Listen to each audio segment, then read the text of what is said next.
चलो जब ब्राह्मण को लाला। वो निंदक ब्राह्मण जब हाथ में माला लेकर के चलो, बेस्या के गले में डालवे गले महाराज, लेकिन वह माला बेस्या के गले तक नहीं पहुंची। भगवान की ऐसी माया। तब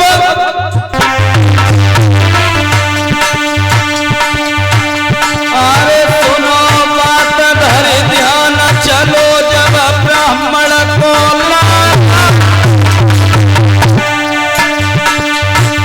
और बेस्या के घर जाई लई जने फूल लगी माला।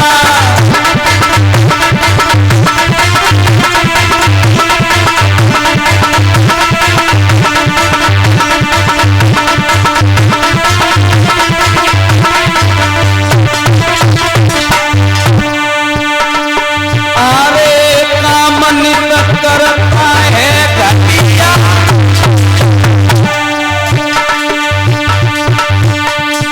अरे काम नित करता है घटिया।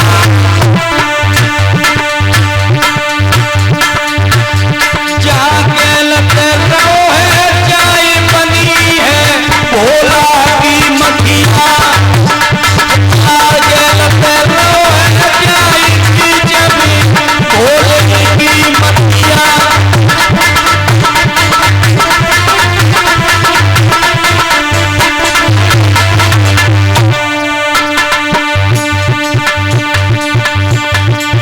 अरे ब्राह्मण गिर गए है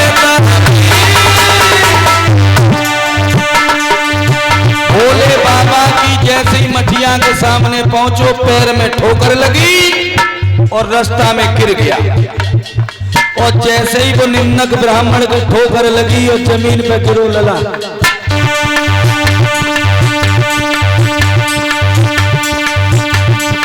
अरे ब्राह्मण गिर गए है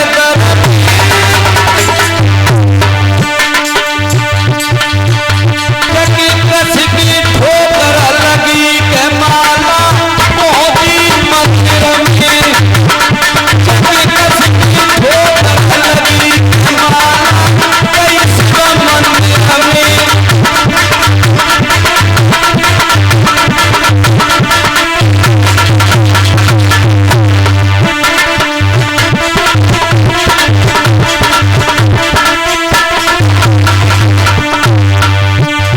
जब पैर में ठोकर लगी, ब्राह्मण गिर गया। जो माला लेकर के जा रहा था बेस्या के घर, वो माला छूट गई और वह माला वहां नहीं गिरी जहां भोले बाबा की मठिया है, जाके उनकी गले में पहुंच गई। तो जब माला भोले बाबा के गले में पहुंची महाराज, बोलिए गोविंद भगवान की। और जब माला मेरे भैया मंदिर में पहुंच गई, सुखदेव बोले हे राजन परीक्षित, आज वो निंदक नाम का ब्राह्मण वहीं पर खत्म हो गया। और जब मर गया, मरने के बाद आप लोग जानते ही हैं, जो भी कार्य किए, जो भी कर्म करे, वो लेखा जोखा तो सब देना ही पड़ता है।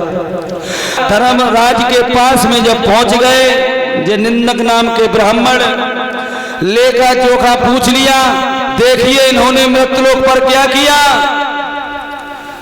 धर्मराज को बताया महाराज, पूरे जीवन में इन्होंने कोई भला काम तो किया ही नहीं, इन्हें काहे का फल दिया जाए।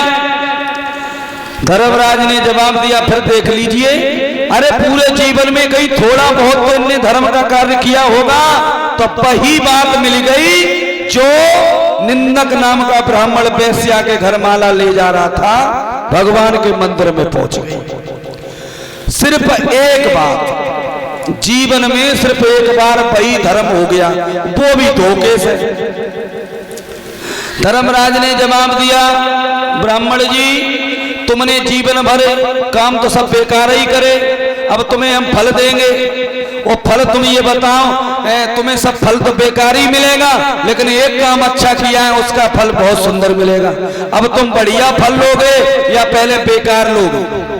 चालाक बहुत था निंदक। हाथ जोड़े प्रभु पहले मुझे एक बात बताओ, क्या जो बढ़िया फल दी हो कितनी देर के लिए, कितने समय तक?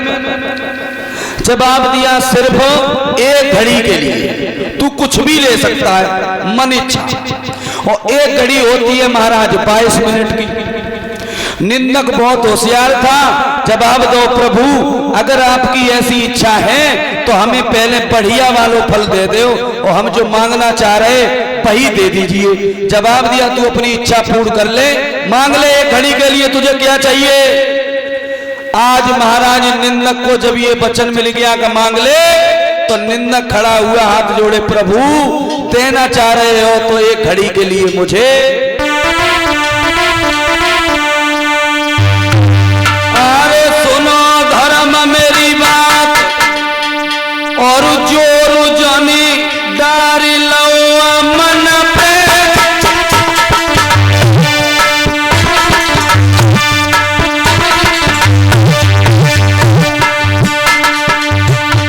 और एक घड़िया कुआं चढ़ाई दो वो इंद्रासन पे।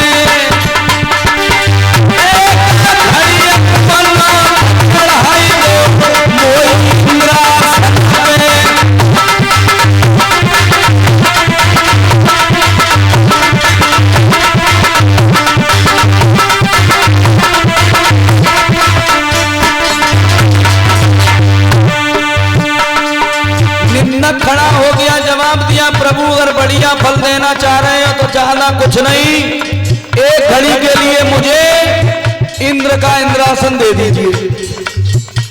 इंद्र ने देखा, कहा प्रभु ये क्या कह रहा है। धर्मराज ने जवाब दिया काहे को परेशान हो, 1 घड़ी की तो बात है, दे दीजिए। अरे हमने भी वचन दिया है तो 1 घड़ी की बात है, इंद्रासन दे दो।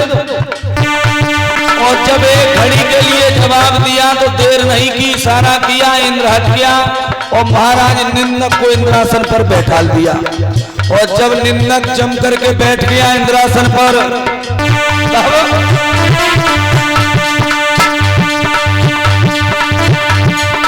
अरे भाव है मन अपने राजी,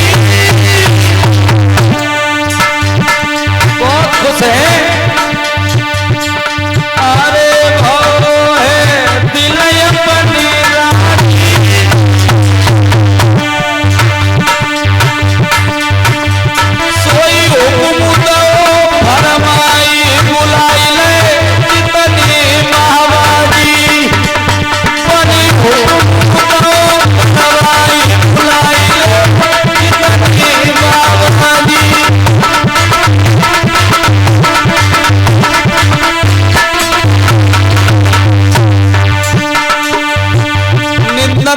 इंद्रासन पे बैठ गो, 1 घड़ी को समय मिलो, उतनी देर में मन देर ना करी। महाराज जितने अमरापुर में महात्मा साधु दिखाई दे रहे वन सब बुलाए गए, और बुलाए के बात कही सुनो, 1 घड़ी का मालिक मैं हूं इस अमरापुर का, इस इंद्रासन का राज मेरे पास है। मैं जो भी हुक्म करूंगा उसी का पालन तुम लोगों को करना होगा। तो मेरा ये हुक्म है, जितनी भी संपत्ति जितनी भी दौलत है यहाँ, ये सब महात्माओं में दान दे दी जाए। 1 घड़ी के लिए सिर्फ बैठ गया, जितनी भी संपत्ति है आदेश कर दिया सब महात्माओं को दान में दे दो।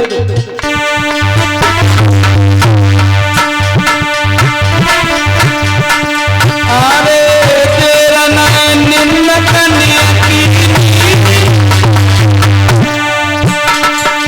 जितनी संपत्ति हती दान सब साधु कर दी, जितनी संपत्ति हती दान सब साधु कर दी।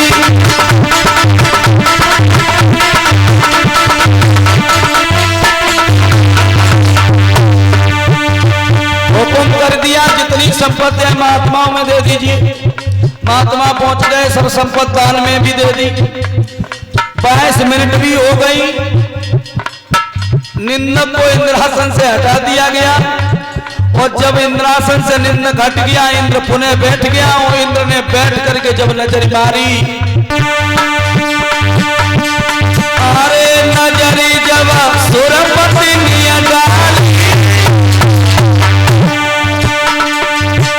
और देखे पलक उठाई, और देखे पलक उठाई के हमारा पूरा हुई खाली, अब देखी नजरी उठाई,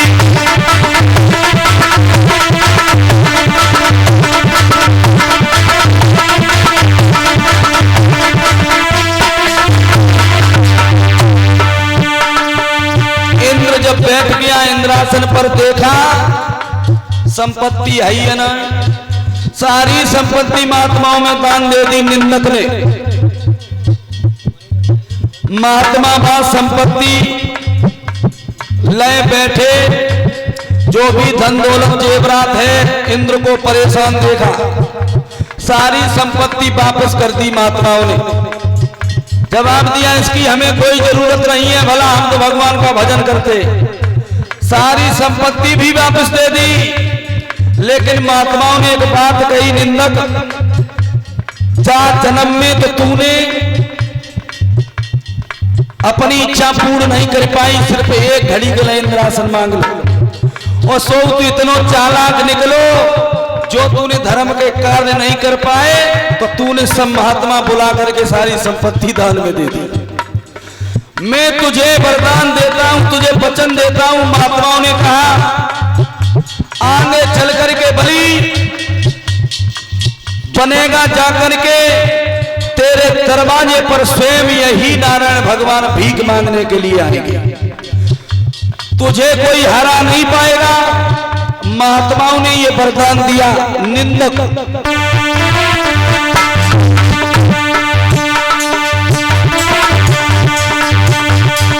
अरे वचन मेरो नहीं जाने,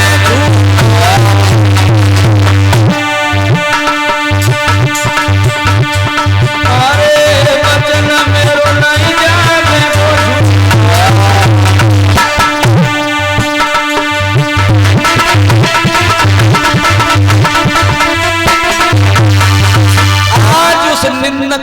ब्राह्मण को महात्माओं ने वचन दिया कि आगे चल करके तू बलि बनेगा और स्वयं नारायण तेरे दरवाजे पर भीख मांगने के लिए आएगा। श्री सुखदेव जी कहते हैं राजन परीक्षित, यही निंदक ब्राह्मण और महाराज बलि बना करके, और जब ये बलि बन गया धीरे धीरे महाराज राज्य को चला रहा है। समुद्र मंथन हुआ, और जब समुद्र मंथन हुआ 14 रतन निकले, श्रीमणि रम्मा बारुड़ी अमी शंख गजराज, धन मंत्र धन धैन कर बेस चंदर बाज। जब 14 रतन निकले तो उसी में से अमृत और उसी में से विष निकला। देवताओं ने अमृत पी लिया और जो जहर था वो राक्षसों को पिला दिया। यही बात महाराज बलि को मालूम पड़ी कि हमारे साथ अनर्थ हुआ है, देवताओं ने छल किया है, देवताओं ने छल किया है हमारे साथ, तो अब हम इनसे बदला जरूर लेंगे। श्री सुखदेव जी कहते हैं राजन परीक्षित, बदला लेने के लिए वो महाराज बलि जब आगे बढ़े तो गुरु शुक्राचार्य ने समझाया, पुत्र अभी ठहर जाइए, अभी ठहर जाइए, देवताओं से बदला तुम ऐसे नहीं ले सकते हो, तो तुम पहले 100 यज्ञ पूर्ण करो, और 100 यज्ञ पूर्ण करने के बाद पे देवताओं का राजा जो इंद्र है इंद्रासन पर चढ़ाई कर दो, और अगर इंद्रासन छीन लिया तुमने तो देवता पैसे भी मारे मारे घूमेंगे, तुम्हारा बदला भी हो जाएगा। संतों की सेवा करो, संतों का सम्मान करो। और जब गुरु शुक्राचार्य ने ये समझा दिया तो आज बलि वैसा ही कर रहा है। महात्मा मिल जाते हैं, उन्हें दान धन दौलत देता है, दान में उनका सम्मान करता है। 100 यज्ञ किए बलि ने, और महाराज जब 100 यज्ञ पूर्ण हुए तो बलि ने इंद्रासन पर चढ़ाई की और इंद्र से इंद्रासन छीन लिया। आज जब इंद्रासन छीन लिया, बोलिए भक्तवत्सल भगवान की, श्री सुखदेव जी कहते हैं राजन परीक्षित, आज बलि ने 100 यज्ञ पूर्ण किए और इंद्र का इंद्रासन छीन लिया, तो देवता मारे मारे घूम रहे हैं।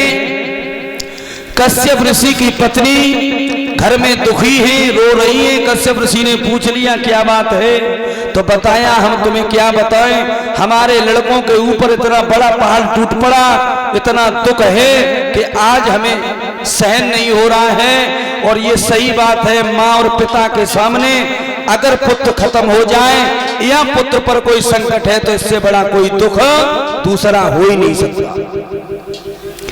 आज मैया घर में अपने पुत्रों की हालत देख करके रो रही है और कश्यप ऋषि को समझा करके बोली,